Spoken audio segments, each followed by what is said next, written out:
সকলকে জানাই রথযাত্রার প্রীতি শুভেচ্ছা ও আন্তরিক অভিনন্দন। আশা করি দিনটা সবারই ভালো গেছে।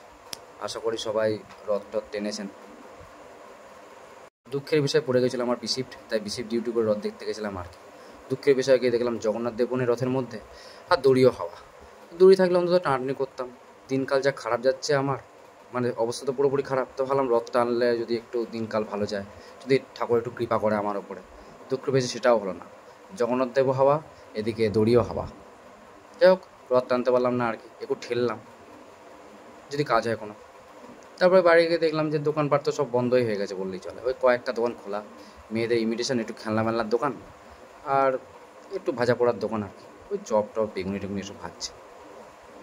ভাবলাম জিলেপি নেবো দোকান থেকে। মিষ্টান্ন ভাণ্ডারে গিয়ে দেখলাম যে জিলেপিও নেই, জিলেপিও হাওয়া হয়ে গেছে।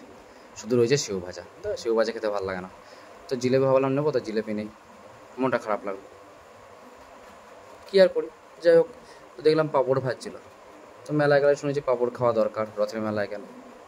তো নিলাম পাঁপড়, দেখলাম টাটকা টাটকা ভাজছে, গরম গরম ভেজে ভেজে রাখছে। তো বললাম 3টে প্যাক করে দিতে। দাম নিল 7 টাকা করে পার পিস। তবে একটা কমিশন দিল আর কি, 3 পিস নিল 20 টাকা। 3 × 7 = 21 হয়, তার জায়গায় 20 টাকা। আমার খুব কপাল ভালো যে আমাকে 1 টাকা ছাড় দিল। যাই হোক, এভাবে আমার রথযাত্রা কেটে গেল। সোজা রথযাত্রা আর কি, এভাবে কাটলো।